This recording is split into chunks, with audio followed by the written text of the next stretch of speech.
People, hope you are doing well. आज हम लोग बात करेंगे section 56 and 81 of transfer of property act के बारे में।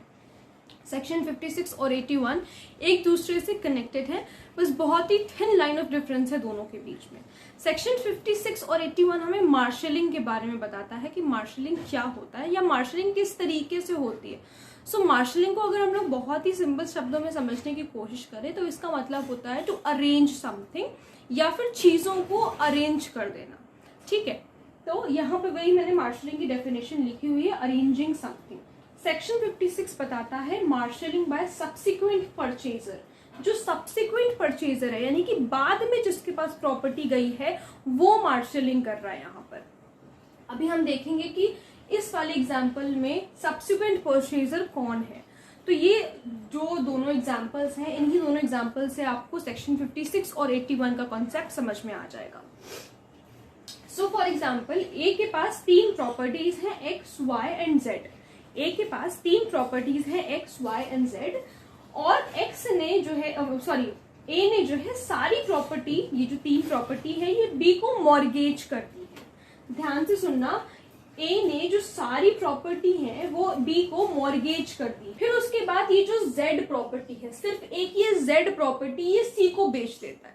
पहले इसने क्या किया, अपनी जो तीन प्रॉपर्टीज है वो बी के पास मॉर्गेज कर दी, और फिर जो ये तीसरी प्रॉपर्टी थी जो जेड प्रॉपर्टी थी वो उसने सी को बेच दी। अब यहाँ पर सब्सिक्वेंट परचेजर कौन हुआ? सब्सिक्वेंट परचेजर हुआ सी, क्योंकि प्रॉपर्टी सब्सिक्वेंटली बाद में तो इसके पास गई ना। जो जेड वाली प्रॉपर्टी थी वो सब्सिक्वेंटली इसके पास गई। सब्सिक्वेंट का मतलब होता है आफ्टर। ठीक है, तो जो बाद में जो परचेजर बना वो सी बना। ठीक है, अब यहाँ पर क्या कर सकता है सी, अब क्योंकि प्रॉपर्टी तो बेच दी ए ने उसको, और ये भी था कि भाई उसने मॉर्गेज भी करी हुई थी प्रॉपर्टी, बी को भी प्रॉपर्टी मॉर्गेज करी हुई थी। अब यहाँ पर बात ये बनती है कि बी को अगर अपनी डेट्स रिकवर करनी होगी तो वो कैसे रिकवर करेगा, क्योंकि जेड को तो जो जेड प्रॉपर्टी थी वो तो सी को उसने बेच दी है। ए ने जेड जो प्रॉपर्टी थी वो सी को बेच दी है, तो अब ये जो अपनी डेट्स है वो कैसे रिकवर करेगा। तो यहाँ पर जो सी है, जो सब्सिक्वेंट परचेजर है, वो रिक्वेस्ट कर सकता है मॉर्गेजर को to satisfy the debts from the other two properties, कि अपनी जो तुम्हारी जो डेट्स है, जो तुम्हारा कर्जा है, वो बाकी की जो बची हुई प्रॉपर्टी है एक्स और वाई, तुम उससे पहले अपनी डेट सेटिस्फाई कर लो। ठीक है, तुम उससे अगर अपनी डेट तुम्हारी अगर सेटिस्फाई हो जाती है तो ठीक है, बहुत अच्छी बात है, और अगर नहीं होती है तो फिर तुम आओ और ये जो जेड प्रॉपर्टी है तुम उससे अपनी डेट सेटिस्फाई कर सकते हो। इसी को मार्शलिंग कहते हैं, इसी प्रोसीजर को हम लोग मार्शलिंग कहते हैं, कि जो सब्सिक्वेंट परचेजर था उसने बस अरेंज कर दिया चीजों को इस तरीके से ताकि उसकी प्रॉपर्टी जो अब जो सब्सिक्वेंट परचेजर जो वो बना है उसकी प्रॉपर्टी पर कोई आंच ना आए। तो फिर से एक बार समझ लेते हैं, ए के पास तीन प्रॉपर्टीज थी एक्स, वाई और जेड प्रॉपर्टी। उसने ये सारी प्रॉपर्टी बी को मॉर्गेज करी हुई थी। फिर कुछ समय बाद उसने जो ये जेड प्रॉपर्टी थी एक प्रॉपर्टी बेच दी सी को। अब यहाँ पर सी जो है वो सब्सिक्वेंट परचेजर है और वो रिक्वेस्ट कर सकता है मॉर्गेजर से कि तुम जो अपनी डेट है, जो तुम्हें अपना कर्जा सेटिस्फाई करना है, वो तुम बाकी बची हुई एक्स वाई प्रॉपर्टी से कर लो। अगर वो तुम्हारा कर्जा उससे सेटिस्फाई नहीं होता, तुम्हारी डेट उससे सेटिस्फाई नहीं होती है, तब तुम आओ और जेड प्रॉपर्टी को, अगर तुम्हें जरूरत लगे तो तुम आओ और जेड प्रॉपर्टी से भी अपना जो डेट है वो सेटिस्फाई कर सकते हो। तो मार्शलिंग का क्या मतलब हुआ? सब्सिक्वेंट परचेजर ने यहाँ पर क्या किया, अरेंज किया चीजों को, उसको मार्शल किया। इसीलिए यहाँ इस सेक्शन का नाम है मार्शलिंग बाय सब्सिक्वेंट परचेजर। यहाँ पर हम लोगों ने देखा कि प्रॉपर्टी जो है ए ने सेल कर दी। अब जब हम सेक्शन 81 में आएंगे तो हम देखेंगे ए जो अपनी एक प्रॉपर्टी थी जेड, वो उसने सी को दोबारा से मॉर्गेज कर दी थी। तो यहाँ पर यही डिफरेंस है। सेक्शन 56 हमें बताता है सेल के बारे में, कि प्रॉपर्टी पूरी सेल कर दी उसने सब्सिक्वेंट परचेजर को, और यहाँ पर क्या हो रहा है, यहाँ पर वो मॉर्गेज कर रहा है सी को प्रॉपर्टी।